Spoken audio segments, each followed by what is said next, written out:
샬롬. 4월 11일 참빛교회 주일 예배 오신 모든 분들을 주님의 이름으로 환영합니다. 앞뒤 좌우에 앉으신 분들과 함께 믿음의 인사를 나누겠습니다. 우리는 예수님을 예배합니다.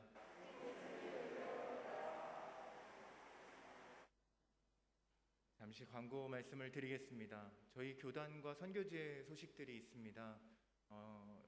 예미 증경 교단장이시고 저희 교회와는 계속해서 교제를 20년 동안 나누어 주셨던 디키 목사님께서 지병이 악화되셔서 지금 병원에 입원 중에 계십니다.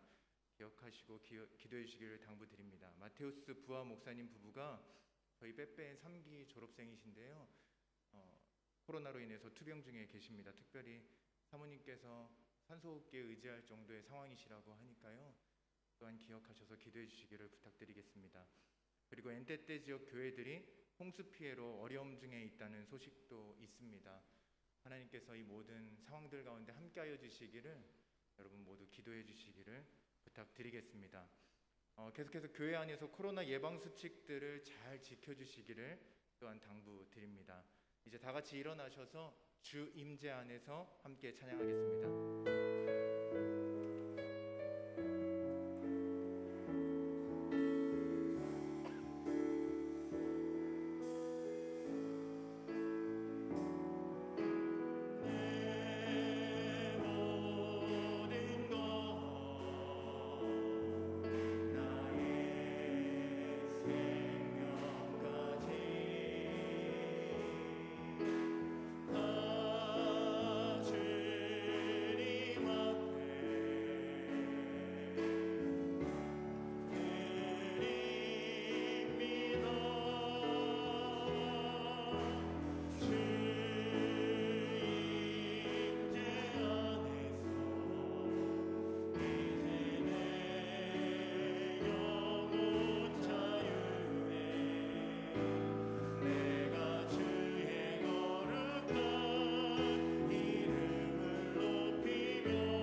우리를 소생하게 하소서.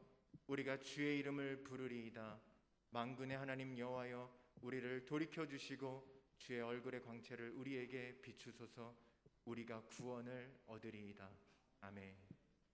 부활의 기쁨을 누리며 지난 한 주를 걷게 하신 사랑의 하나님 아버지, 오늘도 주의 전으로 우리를 인도하여 주셔서 감사합니다. 이 시간 주의 이름을 부르는 성도들마다 영원히 소생케 되며 주의 영광을 누리고 주의 구원의 능력을 경험하는 복된 예배가 되게 하여 주시옵소서. 찬양과 영광을 오직 아버지 하나님께 올려드리오며 살아계신 예수 그리스도의 이름으로 기도드렸습니다. 아멘. 사도신경으로 우리의 믿는 바를 함께 고백하시겠습니다. 나는 전능하신 아버지 하나님 천지의 창조주를 믿습니다. 나는 그의 유일하신 아들 우리 주 예수 그리스도를 믿습니다. 그는 성령으로 잉태되어 동정녀 마리아에게서 나시고 본디오 빌라도에게 고난을 받아 십자가에 못 박혀 죽으시고 장사된 지 사흘 만에 죽은 자 가운데서 다시 살아나셨으며 하늘에 오르시어 전능하신 아버지 하나님 우편에 앉아 계시다가 거기로부터 살아있는 자와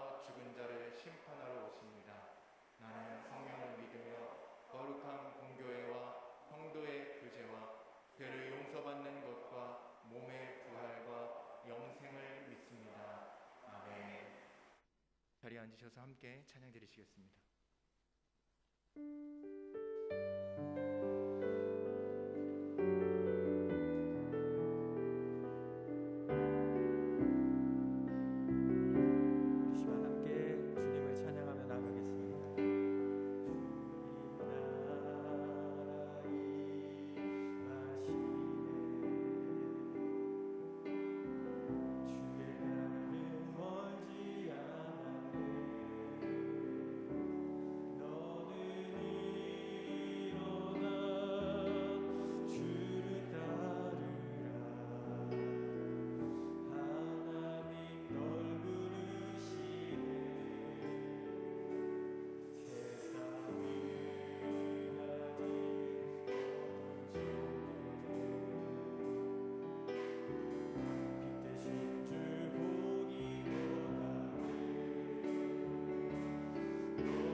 가사를 생각하시면서 한 번 더 찬양하며 나가겠습니다.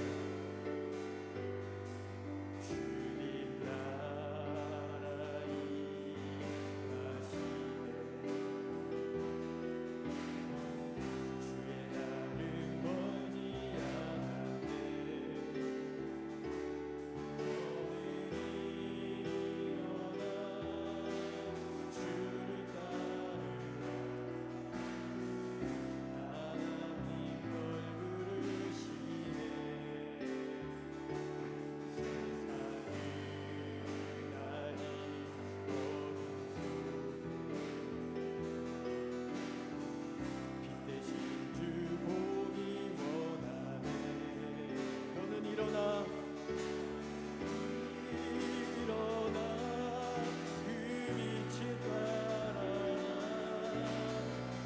주를 따르라 주 위에 서라 강한 용사여 주님이 너와 함께 하시네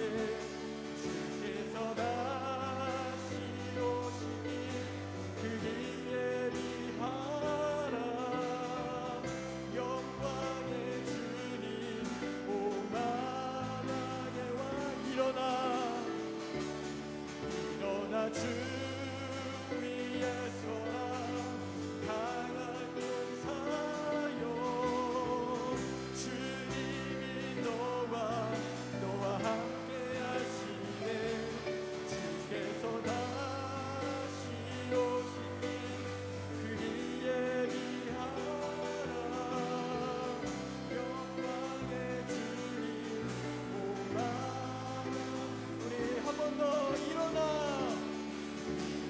주 위에 서라 강한 용사여 주님이 너와 함께 하시네 주께서 다시 오시니 그리 예비하라 영광의 주님 오만하게 와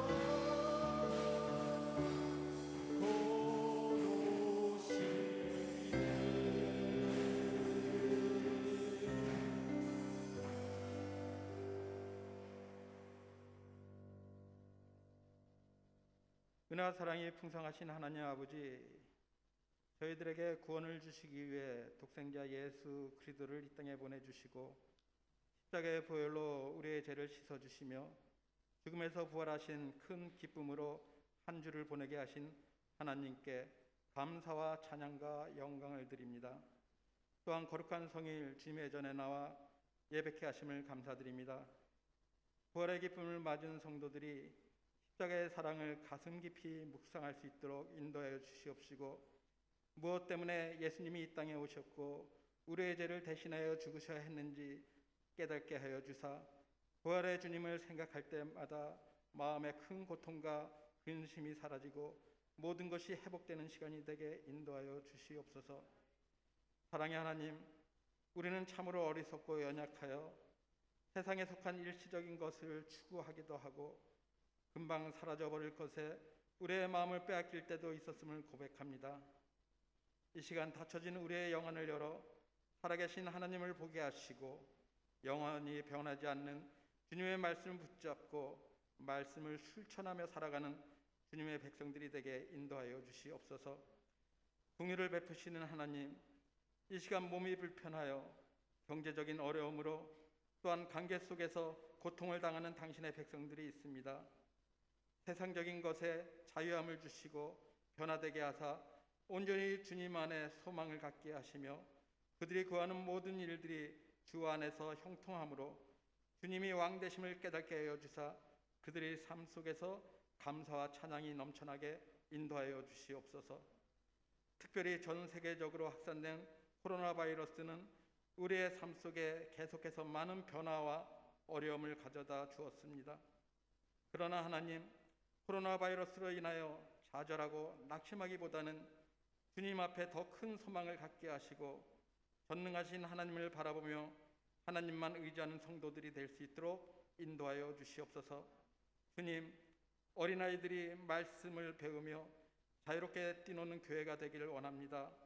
온 성도가 교제하고 찬양하며 교회에서 부르짖으며 기도하는 정상적인 예배 생활을 할 수 있는 그날이 속히 올 수 있도록 인도하여 주시옵소서. 참빛교회가 선교적 사명을 온전히 감당하기를 원합니다.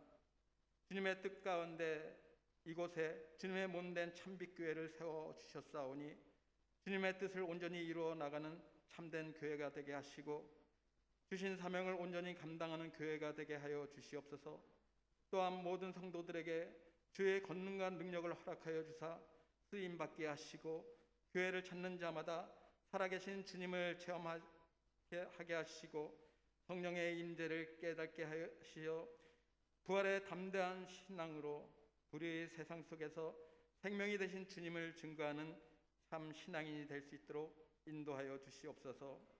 교회 가운데 함께 하시는 주님, 참빛교회 위에 많은 기관들을 세워주시고 그 기관들을 통해 일하게 하시니 감사를 드립니다. 저희가 주님의 뜻을 온전히 세우기를 소망합니다. 세워진 지체들이 각자의 사명을 감당하며 최선의 노력을 경주하는 모습이 보여지게 하시고 또한 지체들의 아름다운 협력을 통해 더 큰일을 행함으로 주님이 원하시는 선을 이룰 수 있도록 인도하여 주시옵소서. 특별한 계획 가운데 박윤길 목사님을 참빛교회에 보내주심을 감사드립니다. 계획 가운데 세우셨사오니 늘 강건케 하시고 동행하여 주시며 능력에 능력을 더하여 주사 기도로 준비하는 모든 계획과 비전들이 온전히 이루어져 주님의 의를 세우는 참된 목자가 될 수 있도록 인도하여 주시옵소서. 또한 목사님을 향한 주님의 사랑과 축복이 충만하게 하여 주시옵소서. 이 시간 목사님을 통하여 주님의 음성을 듣게 하시니 감사를 드립니다. 대언하실 때 성령의 능력으로 붙들어 주사 목사님의 입술을 통해 증거되는 말씀이 살아있는 말씀이 되어 저희 가운데 은혜되게 하시고 성령 충만함으로 성도들의 마음이 뜨거워지며 새로이 결단하는 시간이 되게 인도하여 주시옵소서. 준비된 찬양으로 영광을 돌릴 때 기뻐 받아 주시옵시고 저희에게 이루어되게 하시며 예배와 교회를 섬기는 예배위원과 보이지 않는 곳에서 수고하는 모든 이들에게 충만한 하늘의 복을 내려 주시옵소서.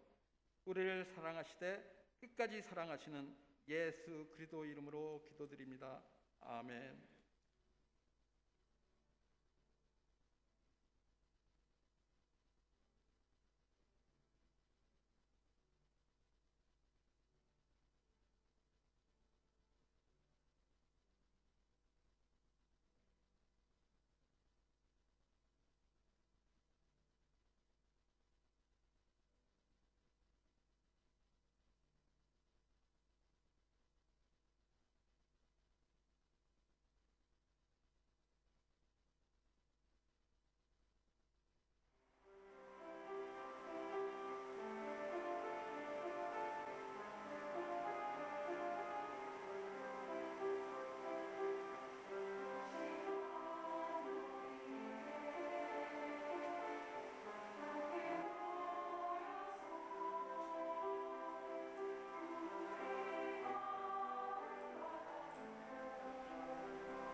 귀한 찬양 감사합니다.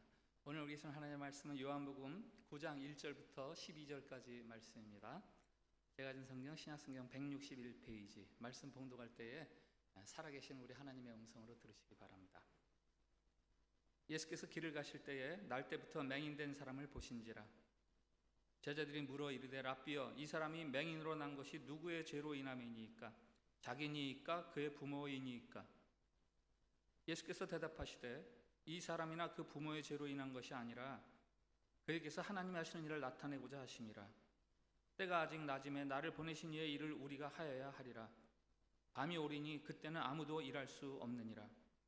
내가 세상에 있는 동안에는 세상의 빛이로라.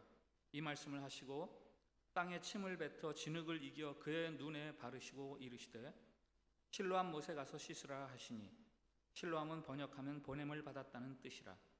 이에 가서 씻고 밝은 눈으로 왔더라. 이웃 사람들과 전에 그가 거린인 것을 보았던 사람들이 이르되 이는 앉아서 구걸하던 자가 아니냐?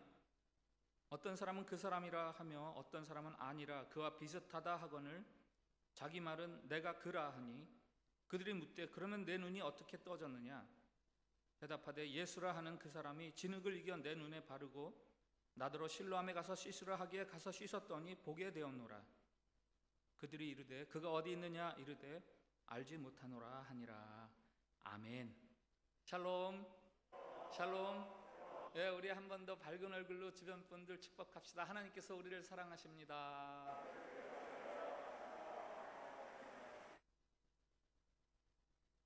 탈무드에 이런 이야기가 나옵니다. 한 앞을 못 보는 맹인이 밤길을 걷게 되는데 등불을 챙겨서 나가는 거예요. 앞을 볼 수 없는 맹인이 등불을 챙겨서 길을 가니까 이상하잖아요. 그래서 묻습니다. 등불을 들고 가시면 좀 보이긴 합니까? 아니요. 근데 왜 이렇게 등불을 챙겨서 들고 가세요? 나는 못 보지만 다른 사람이 나를 보고 비켜갈 수 있잖아요. 뭐 시력은 없지만 참 지혜로운 맹인입니다. 본문에서는 지혜가 없는 맹인에 대한 이야기가 나옵니다. 좀 더 정확하게 이야기하면 지혜가 없는 맹인들에 대한 이야기가 나옵니다.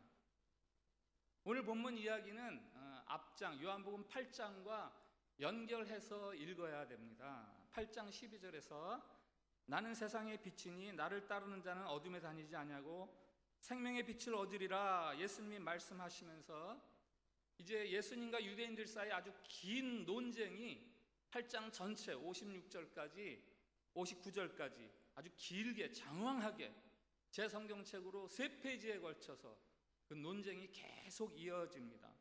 그리고 오늘 본문의 이야기는 그 논쟁의 결론적인 이야기예요. 1절 예수께서 길을 가실 때에 날 때부터 맹인된 사람을 보신지라. 예수님을 만나서 눈을 뜨게 된 사람에 대한 첫 번째 수식어, 첫 번째 속갯말이 있습니다. 뭐죠? 날 때부터 맹인된 사람. 날 때부터 맹인된 사람. 다른 복음서에도 예수님이 맹인들을 고쳐주시는 기사가 많이 나옵니다마는 그 사람이 날 때부터 맹인이었다라는 이야기는 여기 요한복음에만 유일하게 기록되어 있는 거거든요. 요한은 이게 왜 그렇게 중요해서 그 기록을 빼뜨리지 않고 첫 번째 서술어로 이야기하는 거죠. 예수님은 타고난 선천성 장애까지 다 고칠 수 있는 그런 능력이 많은 분이다를 말하려는 겁니까? 예수님의 치유 능력 앞에서는 세상에 못 고칠 게 없다라는 이야기를 하는 겁니까?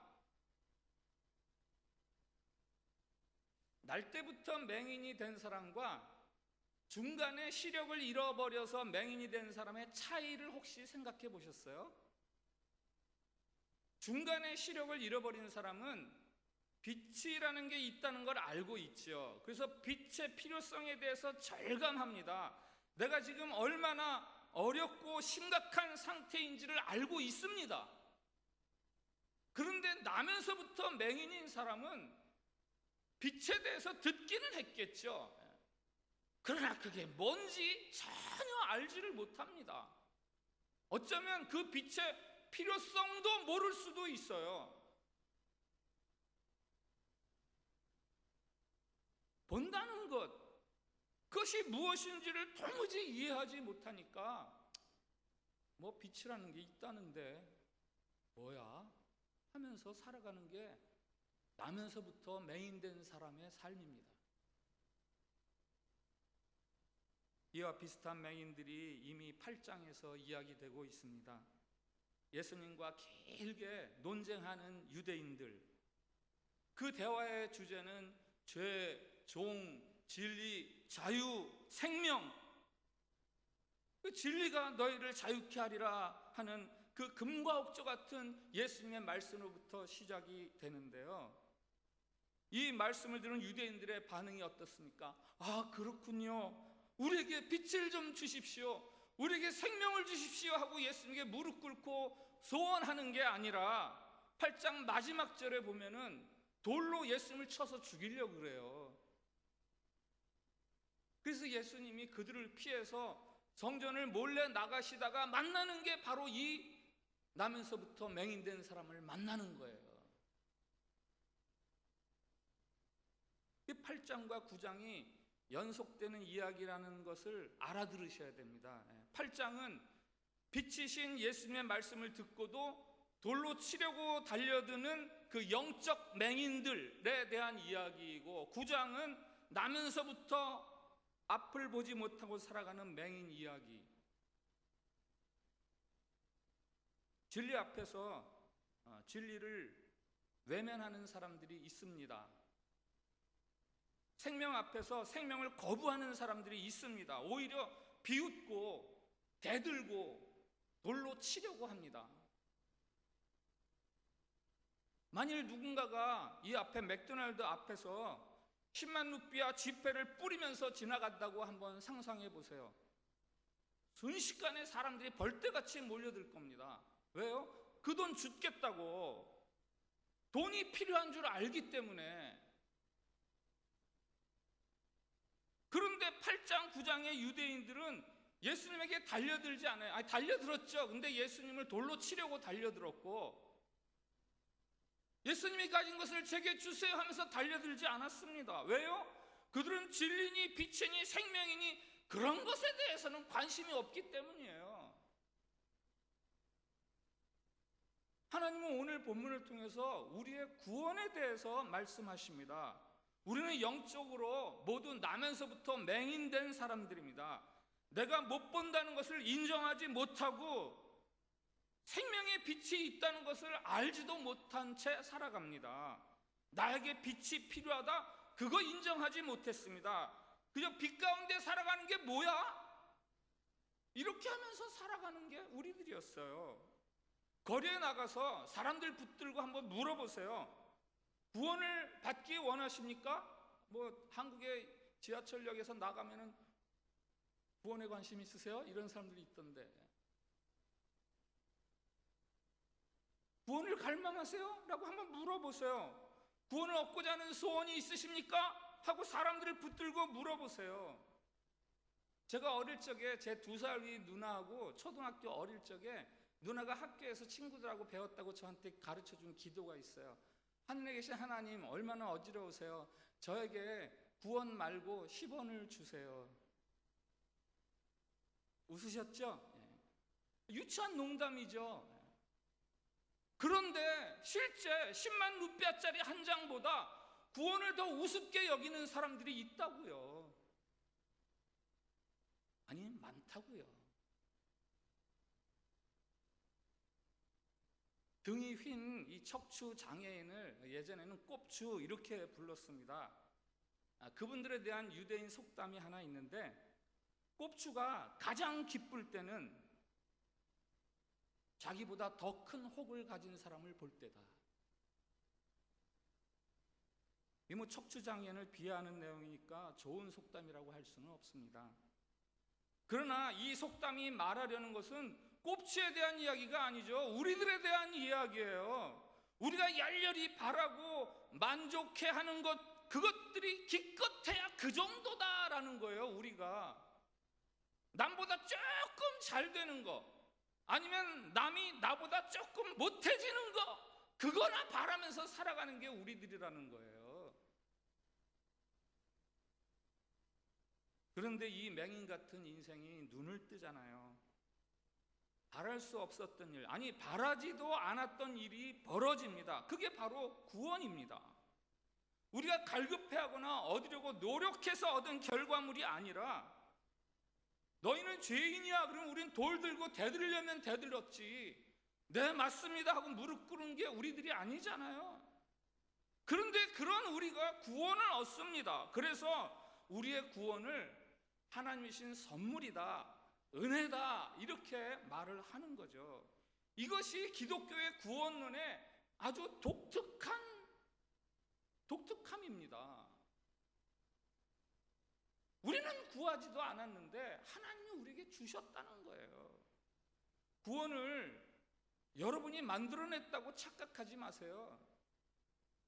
그것은 위로부터, 하늘로부터 우리에게 주어진 것입니다. 내가 예수님을 믿기 훨씬 전부터 하나님은 저와 여러분을 위한 구원 계획을 가지고 계셨습니다. 언제부터 가지고 계셨느냐? 에베소서 1장 4절, 창세 전에 그리스도 안에서 우리를 택하셨다. 창세 전부터 저와 여러분을 위한 구원 계획이 있었습니다. 나면서부터 맹인된 사람이 눈을 떴다, 이 말씀은 바로 그 엄청난 일이 우리에게 벌어졌다라는 이야기예요. 우리는 구원이 무슨 경제적으로 좀 잘 살게 되고 정치적으로 위대한 통솔력을 가진 자가 나타나고, 아니면 교육이 발달하고 윤리가 고상하게 윤리가 퍼지고 과학이 발달하고 철학이 심오해지면 우리가 구원받는다라고 생각하지만, 결코 우리의 구원은 그렇게 해서 이루어진 게 아니라 하늘에서 하나님이 주신 거예요. 주시는 거예요. 예수님이 이 맹인을 어떻게 고치셨습니까?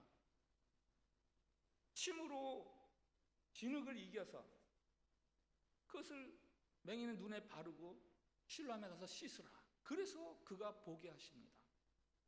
이 다른 예수님의 치유 기사들에 비하면 좀 독특하지요?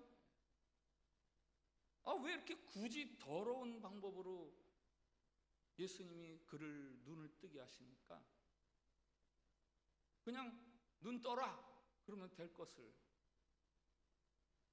옛날 우리 어머니들이 아이가 배 아프다고 울면 여기다가 침을 바르고 이렇게 문질러 주면서 이제 곧 날 거야 그랬어요.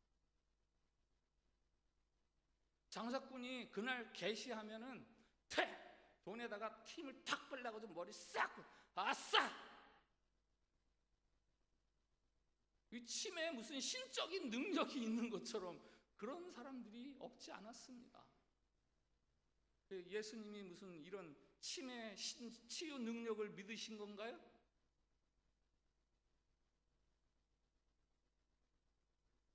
이것은 일종의 바리새인들을 향해 보여주시는 예수님의 뭐랄까요, 이 데몬스트레이션, 계시적인 행위예요. 계시적인 행위.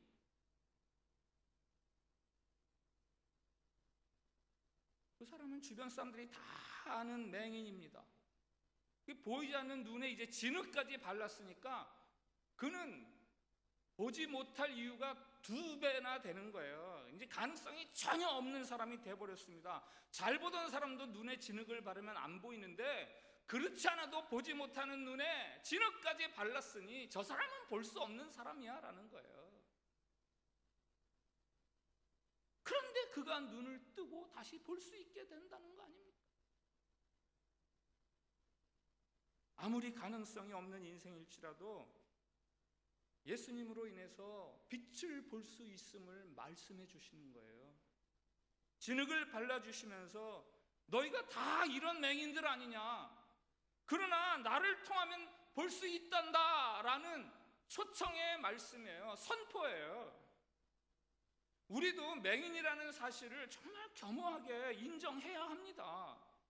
눈에 진흙을 잔뜩 붙이고 사는 지독한 맹인이라는 사실을 우리가 인정해야 합니다. 맹인이면서 맹인이 아닌 척하는 사람들이 있어요. 요즘도 정치권에서 계속 러브콜을 받는데 정치계에 들어가지 않는 한 사람이 있어요. 예전 국회의원, 18대 때 국회의원 샛별로 뜬 사람인데 19대 선거에서는 자진해서 불출마를 선언하면서 그가 정계를 떠나면서 정계에다가 하는 말이 있어요. 우리의 문제는, 이 정치인들의 문제는 그거죠. 국회의원들의 문제는 국민과 소통하지 못하는 것이 아니라 소통한다고 생각하는 것이 문제다. 근데 소통하지 못하는 것도 문제죠. 그런데 소통하지 못하고 있다는 걸 모르는 것 더 큰 문제라면서 그냥 그 사람들하고 내가 더 이상 어울릴 일이 없다라고 떠나버렸어요.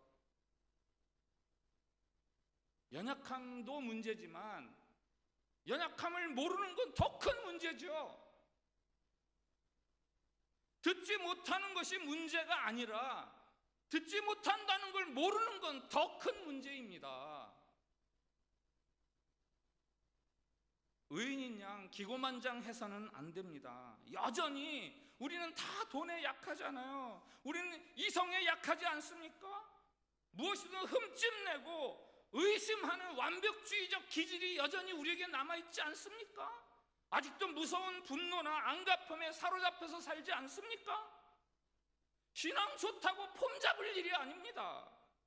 우리의 연약함, 우리의 상처에 진흙을 발라야 돼요. 남을 비난하고 정죄하고 있을 때가 아니라 나는 불치병 환자입니다 하고 고백해야 할 때입니다.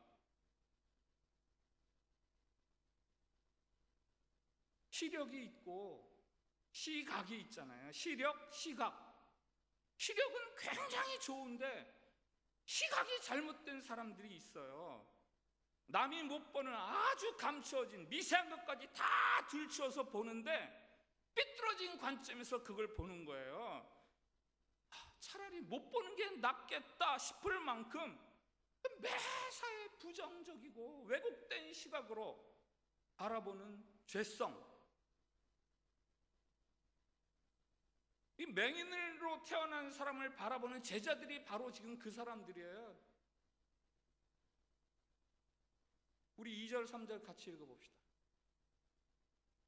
같이 읽습니다. 시작. 제자들이 물어 이르되 랍비여, 이 사람이 맹인으로 난 것이 누구의 죄로 인함이니이까? 자기니이까 그의 부모니이까? 예수께서 대답하시되 이 사람이나 그 부모의 죄로 인한 것이 아니라 그에게서 하나님이 하시는 일을 나타내고자 하심이라. 아멘. 이것이 누구 죄입니까? 저 사람 죄입니까? 저 사람의 부모들 죄입니까? 이 당시 유대인들은 병이 죄의 결과라고 생각했거든요. 어디가 아프면 저 사람이 죄져서 그렇다. 병이 난 사람은 죄인 취급을 받는 거예요. 몸도 아픈데, 몸도 불편한데 멸시까지 당하니까 2차 피해, 이중적인 고통이죠. 제자들이 지금 마찬가지 생각에 빠져 있습니다. 저가 죄를 지었든지 저의 부모가 죄를 지었든지. 그러나 예수님 대답하시죠. 이 사람이나 그 부모의 죄 때문이 아니라 하나님의 일을 나타내기 위함이다. 제자들이 묻는 두 가지 가능성, 그 모두를 예수님이 긍정하지 않으십니다. 다만 예수님이 대답해 주시는 것은 이 상황을 통해서 어떻게 하나님이 영광을 나타내실까? 어떻게 하나님의 일을 이룰까? 그게 예수님의 관점이에요. 우리가 이 예수님의 시각을 가져야 합니다. 여러분의 아프고 고통스러운 부분이 있습니까? 그걸 두고 내가 부모를 잘못 만나서라든지 이 더러운 세상 때문이라든지 내 팔자가 왜 이러냐 뭐 이런 식으로 운명론에 빠지면 그 자신을 더더욱 비참하게 만들 뿐입니다. 누구를 잘못 만나서라든지 남편, 아내, 자식, 자신을 더욱 비참하게 만들 뿐이에요. 다만 이 어려움, 이 고통, 이 아픔 속에서 어떻게 하나님의 일을 나타낼 수 있을까 하는 것이 바로 우리들의 관심이어야죠.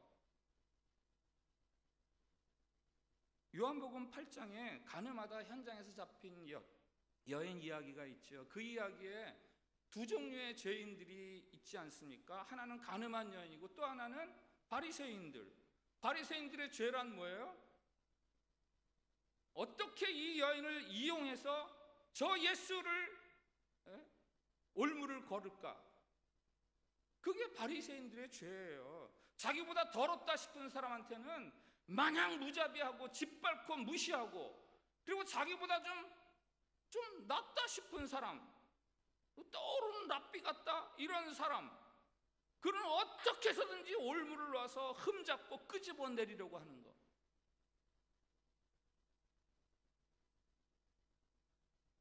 예수님의 시각은 뭐예요?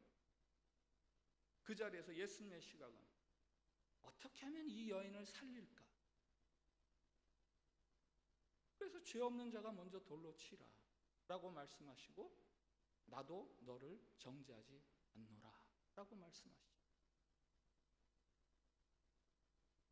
의인은 죄인을 정죄하지 않는데 죄인들은 서로 정죄하면서 원인, 과거, 누구 책임, 이런 것보다 훨씬 중요한 것이 있어요. 이 상황에서 어떻게 하면 하나님을 나타낼 수 있을까? 실패한 자리, 뒤처진 자리, 병든 자리, 그런 자리에서도 얼마든지 하나님이 나타날 수 있거든요. 어떻게 이 자리에서 하나님을 드러낼 수 있을까? 이게 바로 예수님의 시각이고 우리들의 시각이어야 하는 거죠. 하나님의 영광을 드러내지 못할 만큼 지나치게 어렵고 힘든 형편은 이 세상 아무 곳에도 없습니다. 어디서든 하나님을 드러낼 수 있어요. 실로암, 이 보내다라는 말에서 파생된 보냄을 받았다 또는 보냄을 받은 것 혹은 보냄받은 사람, 이런 의미인데요. 실로암은 히스기야 왕 때 저 기드론 계곡에서부터 수로를 성벽 안까지 수로를 내서 성 안에 큰 만들어놓은 연못이죠. 적군들이, 옛날 전쟁은 적군들이 성을 포위하고 뭐 2달이고 6개월이고 1년이고 그냥 못 움직이게 하는 거잖아요. 그러면 먹을 게 없고 마실 게 없으니까 항복하는 거잖아요. 그러니까 마실 물이라도 얻으려고 저 기드론 계곡부터 물을 쭉 낸 거예요. 성 밖 기드론 계곡에서부터 성 안으로 보내진 물, 이게 바로 실로암입니다. 요한복음이 소개하는 실로암이 있어요. 포로가 되어서 갇혀있는 우리를 위해서 보냄받으신 분, 실로암, 누구죠? 예수님이시죠. 우리는 모두 다 죄에 포로된 사람들 아닙니까? 우리를 위해서 보냄받으신 분이 있으시다고요. 그분이 바로 예수님이시라고요.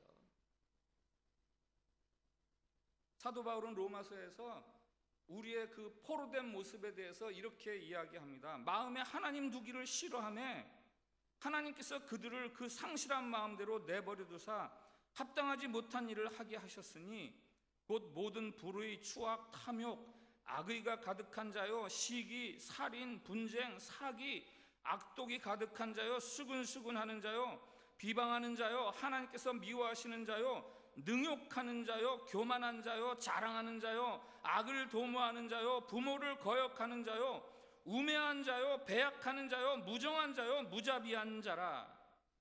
그들이 이 같은 일을 행하는 자는 사형에 해당한다고 하나님께서 정하심을 알고도 자기들만 행할 뿐 아니라 또한 그런 일을 행하는 자들을 옳다 하느니라.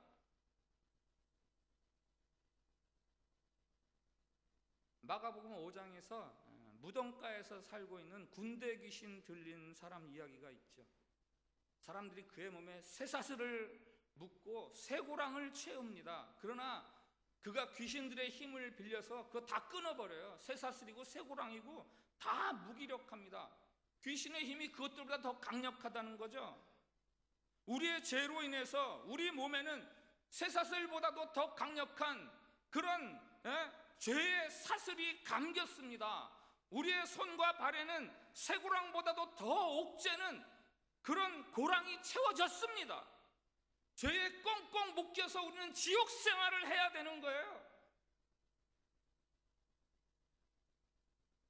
그런데 실로암 연못물이 맹인의 눈을 뜨게 하는 것처럼 하나님에 의해서 보냄받으신 분 실로암 예수님, 그분이 우리를 자유롭게 해주셨어요. 진흙투성이의 인생에게 예수님의 보혈로 깨끗함을 얻게 하는 그런 은혜를 입게 하셨습니다. 시각이 삐뚤어졌던 우리들의 눈을 바르게 고쳐주셔서 이제는 깨끗한 생각, 올바른 생각을 하면서 살아가게 하셨어요.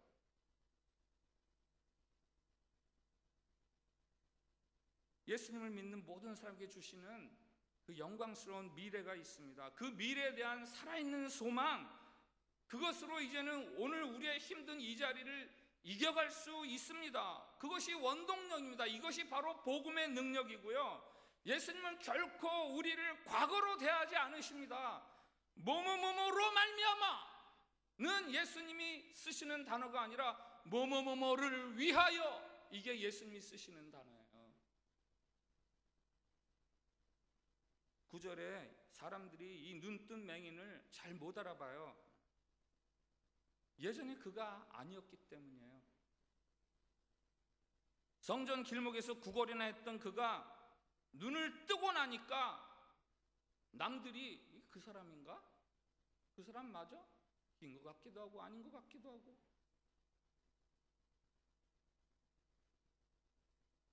예수님으로 말미암아 그의 과거는 떠나가 버렸어요. 그는 새로운 사람이 되었습니다. 남들이 우리를 몰라볼 정도로 예수님을 믿는 믿음이 우리를 새롭게 하십니다.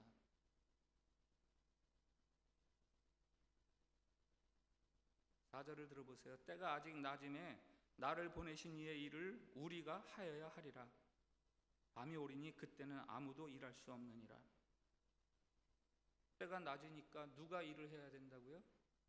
우리가. 주님은 주님과 더불어서 우리가 일을 하면서 살기를 원하십니다. 오늘 이 눈을 뜬 맹인도 이제 새롭게 얻은 그 시각을 가지고 일을 하기 시작해요. 어떤 일을 하는지 아세요? 자기의 빛이 되어주신 예수님에 대해서 말하기 시작하는 거예요.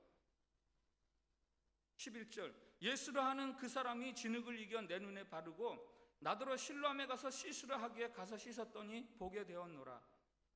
17절, 내 눈을 뜨게 한 그 사람은 선지자니이다. 27절, 내가 이미 일렀어도 듣지 아니하고 어찌하여 다시 듣고자 하나이까? 당신들도 그의 제자가 되려 하나이까?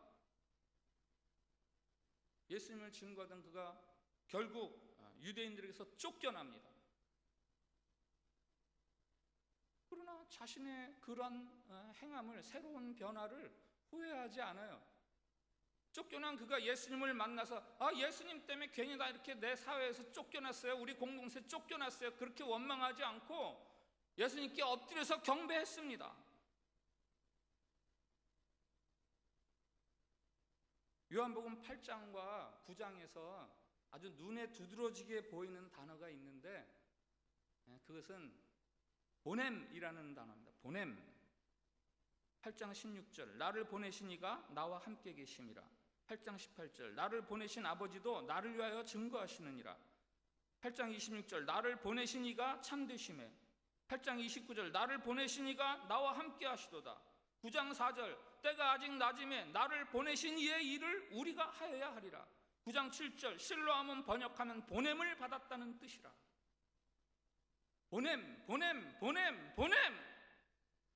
마지막 요한복음 20장 21절에서 부활하신 주님이 제자들에게 말씀하십니다. 아버지께서 나를 보내신 것 같이 나도 너희를 보내노라. 눈을 뜬 이 맹인은 실로암에서 새로운 사명을 받습니다. 보냄을 받은 실로암에서 이제 보냄받는 또 다른 삶으로 거듭나는 거예요. 주님은 더 이상 여러분의 과거를 묻지 않으십니다. 다만 여러분의 영광스러운 미래를 기대하고 계시고 그 기대 때문에 여러분을 고치시는 거예요. 그리고 그 영광스러운 미래를 위해서 저와 여러분을 보내시는 거예요. 말할 수 없고 들을 수 없고 볼 수 없는 세 가지 장애를 겪었던 헬렌 켈러, 뭐 다 아실 텐데, 누군가 헬렌 켈러에게 물었답니다. 맹인으로 태어난 것보다 더 비참한 것이 있을까요? 맹인으로 태어나는 것보다 더 비참한 것이 있을까요? 맹인인 헬렌 켈러가 대답하죠. 있지요. 시력은 있지만 비전이 없는 겁니다. 사명 없이 살아가는 겁니다. 지금을 볼 수 없는 시각장애자는 불편하겠죠. 그러나 미래를 볼 수 없는 영적 장애자는 불쌍합니다. 시력이 없는 사람보다 비전 없는 사람이 훨씬 더 가련한 인생입니다. 실로암은 고침을 받는 곳일 뿐만 아니라 보냄을 받는 곳입니다. 고침을 받고도 사명이 없다면 그는 다시 춥고 배고픈 자리로 밀려나는 거예요. 오늘 1절 말씀, 예수께서 길 가실 때 태어날 때부터 맹인된 사람을 보신지라. 주어 동사만 하면 뭐예요? 예수께서 보신지라. 예수님이 보고 계세요. 예수님이 보고 계시다고요. 태어날 때부터 맹인되었던 여러분을 보고 계십니다. 원치도 않았던 빛을 누리고 계신 여러분을 보고 계십니다. 세상으로 보냄받은 여러분이 어떻게 사는지 보고 계십니다. 사명자의 삶을 다하기를 바라시면서 저와 여러분을 보고 계십니다.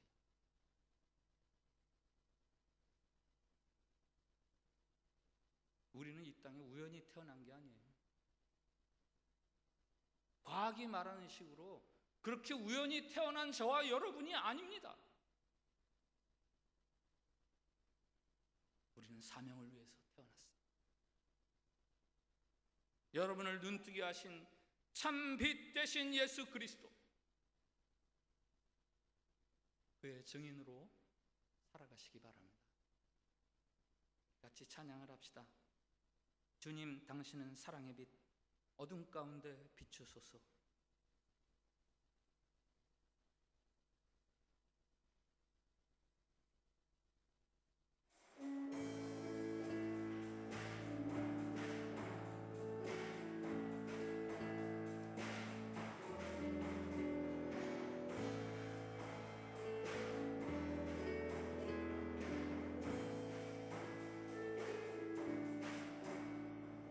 주님, 당신은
할렐루야. 예, 오늘 같이 기도드리는 공동 기도문이 있습니다. 주님, 빛에 대해 알지도 못하고 바라지도 않던 우리의 눈을 밝혀주시니 감사합니다. 주님, 주님으로 인해 우리가 얼마나 다른 사람이 되었는지 그 구원의 은혜를 알게 하옵소서. 주님, 어두운 세상을 향해 보냄받은 자로서의 사명을 알게 하시고 더 잘 감당하게 하옵소서. 우리 저 기도를 같이 드립시다. 시작. 주님, 빛에 대해 알지도 못하고 바라지도 않던 우리의 눈을 밝혀주시니 감사합니다. 주님, 주님으로 인해 우리가 얼마나 다른 사람이 되었는지 그 구원의 은혜를 알게 하옵소서. 주님, 어두운 세상을 향해 보냄받은 자로서의 사명을 알게 하시고 더 잘 감당하게 하옵소서. 아멘. 말씀과 기도문을 가지고 우리 같이 기도하겠습니다. 기도합시다.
받으신 주님을 찬양합니다.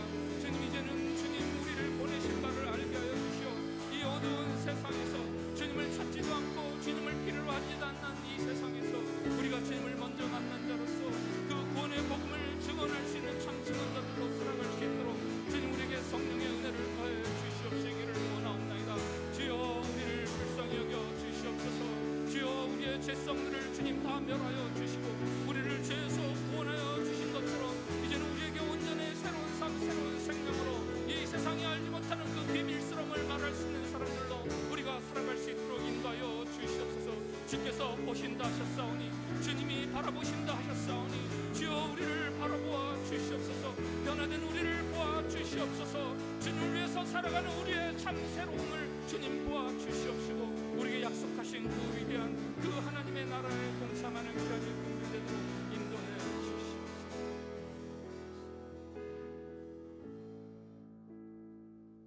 빛 되신 주님, 빛을 원하지도 못하던 저희를 찾아주셔서 눈뜨게 해주시니 감사합니다. 빛의 세계를 알게 해주시니 감사합니다.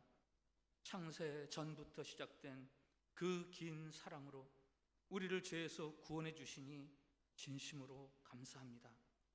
우리를 향하신 감당 못할 그 사랑, 그 은혜를 기억하면서 살겠습니다. 그리고 이제 아버지께서 주님을 우리를 위해 보내신 것처럼 우리도 이 세상을 위해 보냄받은 삶임을 믿어 사명 있는 자로서의 삶을 살아가겠습니다. 빛 되신 주님의 증인으로 살아가겠습니다. 우리를 지켜보아 주시는 주님, 이 사명을 잘 감당할 수 있도록 우리를 도와주시옵소서. 예수님의 이름으로 기도합니다. 아멘.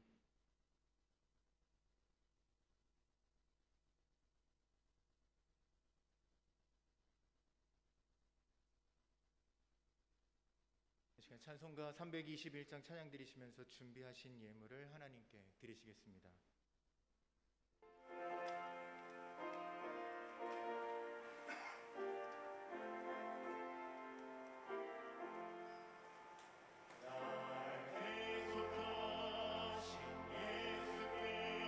내 생명 모두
충만하신 아버지 하나님, 감사와 찬양과 영광을 올려드립니다.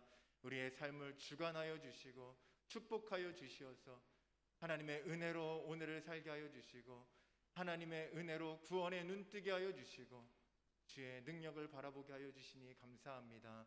오늘도 이 감사와 하나님 앞에 구별된 마음을 가지고 우리의 물질을 하나님 앞에 올려드립니다. 하나님 드린 손길들마다 주의 은혜를 더하여 주시어서 주의 축복 가운데 하루하루 사는 모든 날들 가운데 하나님의 능력을 경험하게 하여 주시고 우리가 할 수 없고 우리가 누릴 수 없는 인생을 주의 축복 가운데 걸어가는 우리 모두가 될 수 있도록 주님 인도하여 주시옵소서. 주의 교회가 하나님 앞에 올려드린 이 물질 사용할 때마다 주의 영광이 나타나게 하여 주시고 복음이 전파되는 그 곳곳마다 하나님께서 함께하여 주시어서 그 하나님의 능력이 날마다 나타나는 축복의 땅이 될 수 있도록 주님 역사하여 주시옵소서. 우리에게 놀라운 역사를 이루어 주시기를 간절히 원하오며 예수 그리스도의 이름으로 기도드렸습니다. 아멘. 다 같이 일어나셔서 내 마음의 주를 향한 사랑이 함께 찬양드리겠습니다.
세상으로 나아갈 믿음의 형제자매들과 믿음의 인사를 한 번 더 나누겠습니다. 비전에 눈뜬 자로 삽시다.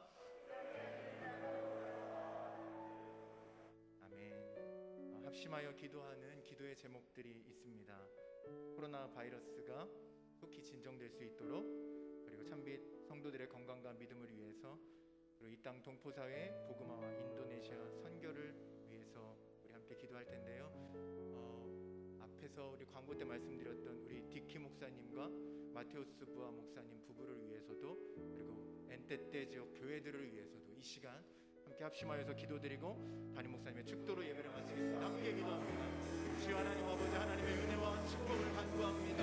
하나님 이 땅 가운데 코로나 바이러스로 주의 진정될 수 있도록 주의 능력 가운데를 부어주옵소서. 주의 교회들이 다시 함께 모여 예배할 수 있도록, 함께 모여 예배하는 것이 너무나도 귀한 것임을 깨달은 주의 백성들, 주여 하나님 아버지, 다시 주의 성전에 모여 예배하는 놀라운 은혜와 축복이 이 땅 가운데 이루어질 수 있도록 주의 능력을 부어주시옵소서. 또한 참생교회 성도들 어려운 때에 믿음과 건강을 지켜주시옵소서.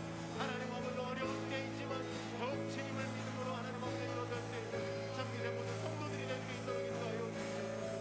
이 땅에 하나님 아버지 독보다에 하나님 은혜를 보여주시고 하나님 교회를 향한 하나님 아버지 죽음을 마음들과 시작이 여기게 인도하여 주시옵소서. 교회가 얼마나 아니하도록 하나님 아버지 인도네시아 선교가 멈춰지지 않도록 주의 은혜를 부어주시옵소서. 하나님 아버지 우리와 성도와 목사님 부부를 기억하여 주셔서 코로나로부터 극히 하나님 아버지 회복될 수 있도록 인도하여 주시고, 우리 니키 목사님 하나님 아버지 병원에서 하나님 어려움 당하지만 주여 늦게 일어나서 주여 마지막 때 하나님의 복음의 사명을 끝까지 감당하는 목사님 될 수 있도록 주여 인도하여 주시옵소서. 엔티페 지역에 하나님 아버지 목소리에 어려움 당하는 귀한 교회를 하나님 아버지 계속적인 어려움들로부터 하나님 아버지 들어주시고 하나님 아버지 성도들의 삶이 다시 회복될 수 있도록 주여 하나님 교회가 다시 한번 든든히 설 수 있도록 주의 능력 부어주시옵소서. 주께서 이 모든 일들 가운데 함께하여 주시기를 원합니다.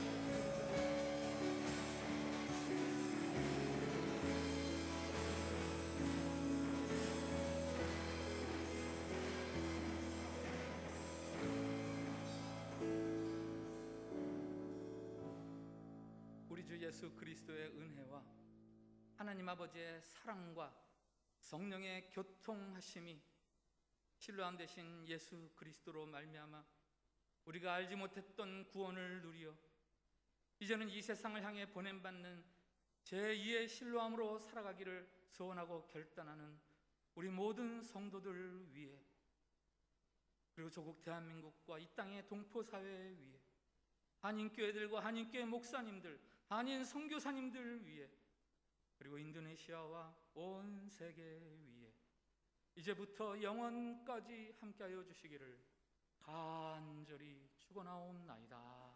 아멘.